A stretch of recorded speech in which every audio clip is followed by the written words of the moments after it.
Orville, is that you? Yeah.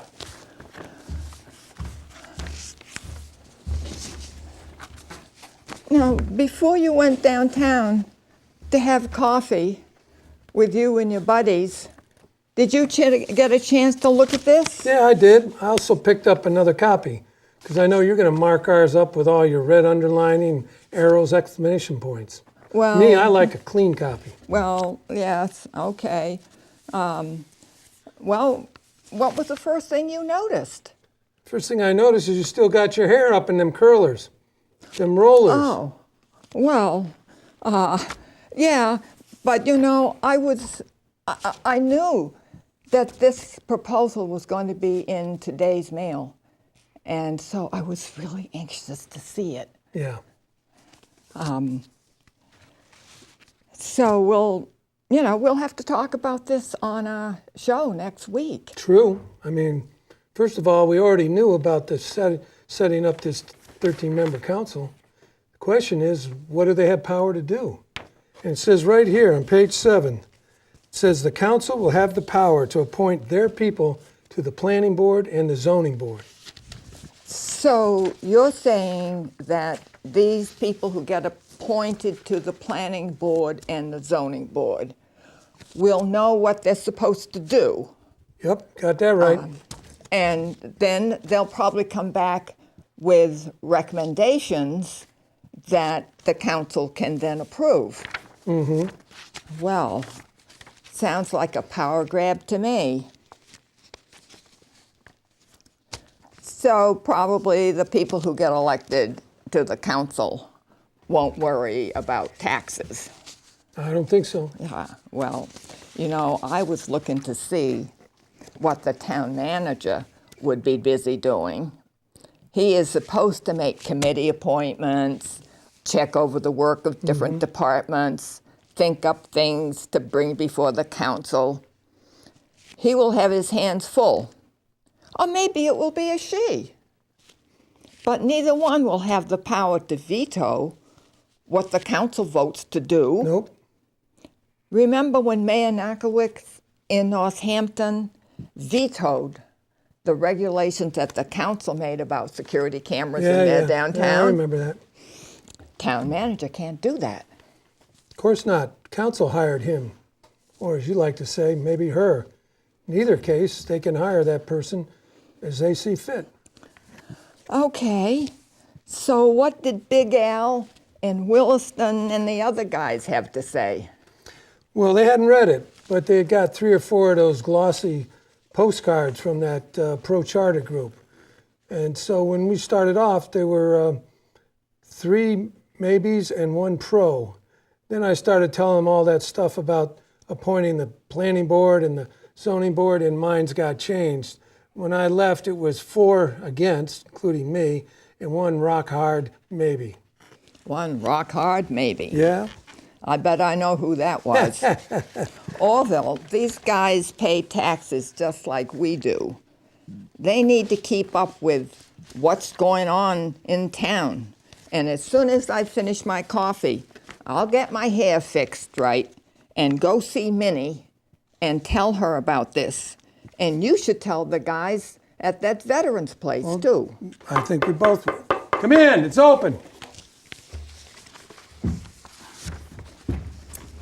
Hey, Orville. Hey, you want a cup of Joe, Professor? No, just came back from working with my graduate students. We finished that housing report, Yeah? and we came up with some statistics. Surprised me. Well, we're all ears, Professor. Should we be worried? I'm beginning to think so. You know, they've been doing things we've been missing right under our noses.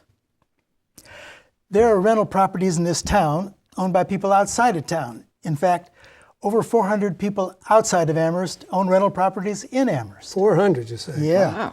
Wow, that's a lot.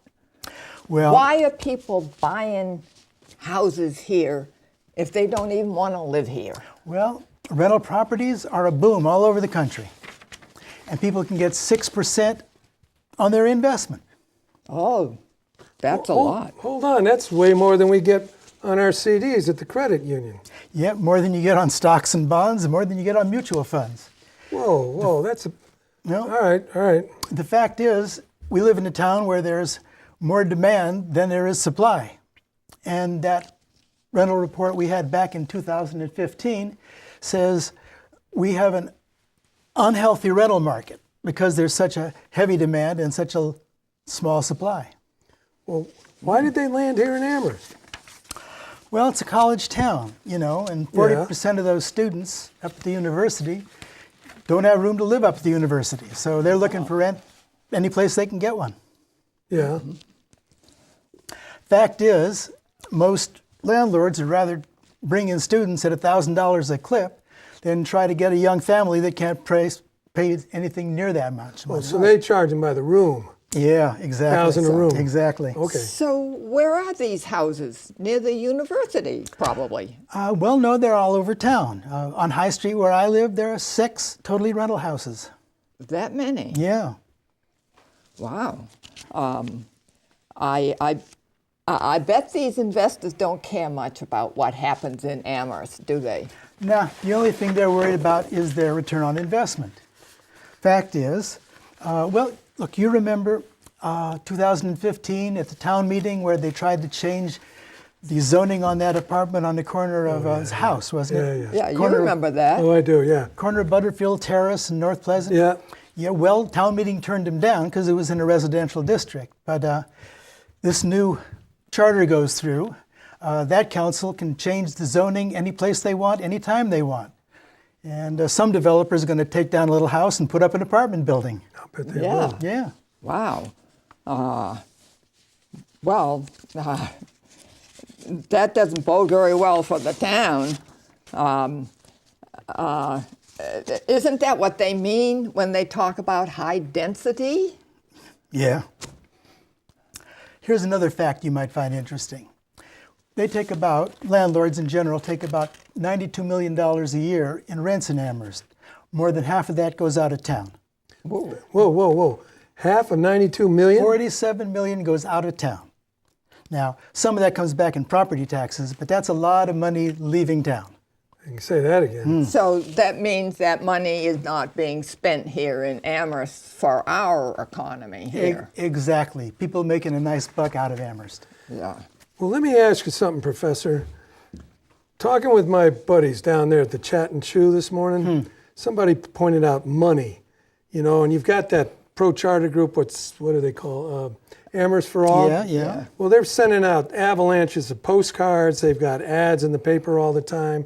They got lawn signs. They even had a video made off-site. They're bringing in a show on Amherst Media. All of it says, any problem with town government's because of town meeting. Now, that costs a lot of money. I expect they're going to spend every penny of that $10,000 budget they wanted to have. So isn't that an indicator of how much it's going to cost to run for this here town council if it gets passed? Sure is. Seems to me people in town got to remember that there are some powerful forces behind this charter effort. I guess. There are people into development, people into construction, real estate brokers, administration up at the university. Yeah. They're all looking for themselves. It's going to be a real fight if we're going to be able to stop that charter. Right. Well, we're just going to have to get out there and talk to everybody. Well, what about some of these local people? Have they invested in property in Amherst? Oh, sure. About 60% of it is local people. Question is, and some people have people sitting in their houses, you know, but if the landlord's on site, they manage those people and it's a reasonable rent. But it's these out-of-town landlords, the ones who have no real interest here but taking money, who are the problem. Well, so we need to get out there and talk to everybody we know. Boy, we do. And people that we don't know. Because I didn't know all this till you sat down. No, Gert, that's just what we got to do.